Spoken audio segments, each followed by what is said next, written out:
नमस्कार प्रेक्षकांनो, स्टार प्रवाहावरील लग्नानंतर होईलच प्रेम या मालिकेच्या आगामी भागामध्ये एक अत्यंत रोमांचक आणि हृदयस्पर्शी घटनाक्रम पाहायला मिळणार आहे।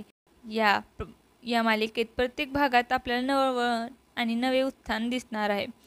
पात्रच्या नातेसंबंधामध्ये खूप मोठे बदल होणार आहेत आणि त्याच दरम्यान प्रेम, जलस आणि विश्वास यांच्या गोष्टी एका वळणावर पातळीवर जाऊन भिडत आहेत। जीवा, नंदिनी, काव्य आणि पार्थ यांचा संघर्ष मालिकेच्या येणाऱ्या भागात मानिले समजते की जीवा, नंदिनी, काव्य आणि पार्थ यांच्या नात्यात काही गोंधळ आणि अडचणी आहेत। या सर्वांच्या विषय एकमेकांपासून वेगळे जात आहे आणि त्यांचे नातेसंबंध कधी ना कधी एकत्र येण्याची गरज आहे हे मानिला लक्षात येतात। त्यामुळे ती एक योजना बनवते। मानिनीच्या मनात एक विचार येतो की या सर्वांना एकत्र आणण्यासाठी तिला त्वरित एक उपाय योजना शोधावी लागेल आणि ती काकाच्या मदतीने एक विचार करते। 6 महिन्याच्या आत या चौघांना एकत्र आणायचे आहे।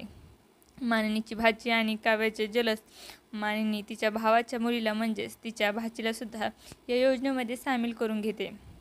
ती तिला घरी बोलून घेते आणि तिला सांगते की पार्थ, काव्य, जीवा आणि नंदिनी यांचं नातं पुन्हा एकत्र येणं आवश्यक आहे। मानिनी तिच्या भाचीला सर्व गोष्टी सांगून तिला सांगते की तू पुढे काय करणार याचं आता ठरवणं तुझ्यावर आहे आणि या सगळ्या गोष्टीचा परिणाम कसा होईल हे तिला ठरवायचं आश्वासन दिलं जातं।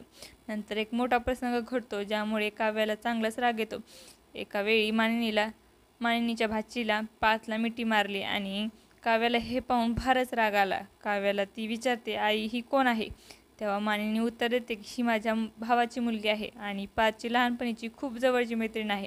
यामुळे काव्याला मनामध्ये एक प्रकारचा जलस आणि अस्वस्थ निर्माण होतो। तिला असं वाटतं की एका प्रकारे पार्थच्या जवळ असलेली व्यक्ती स्पर्धा करत आहे। पार्थचा वाढदिवस आणि काव्याचा नवा निर्णय यानंतर मानिनीचा एक महत्त्वाचा प्रयत्न सुरू होतो। ती पार्थ आणि काव्याला एकत्र आणण्यासाठी खूप काही करायला सुरुवात करते। एका दिवशी पार्थचा वाढदिवस येतो। मानिनीच्या भाचीला एक धोरण तयार करायचं असतं। पार्थला विश करण्यासाठी तिला मिठी मारायला जायचं असतं, परंतु काव्य तिथे पोहोचते आणि काव्याच्या मनामध्ये एक बदल होतो। ती पार्थला विश करत हॅपी बर्थडे म्हणून सांगते। हे ऐकून पार्थला खूप आनंद होतो। त्याला कळतं की काव्य त्याच्याशी खूप काही प्रेम दाखवते आणि त्याचं मन देखील तिच्या बाजूने वळू लागतं। पार्थला कळतं की काव्य त्याच्यावर प्रेम करते आणि त्यामुळे त्याला खूप चांगला अनुभव येतो। काव्याचे प्रेम व्यक्त करणं आणि पार्थचा उत्तर काव्याला आता पूर्णपणे समजून घेतलेलं असतं की तिच्या मनात पार्थसाठी प्रेम आहे आणि वाढदिवसाच्या दिवशी काव्य पार्थला प्रपोज करते।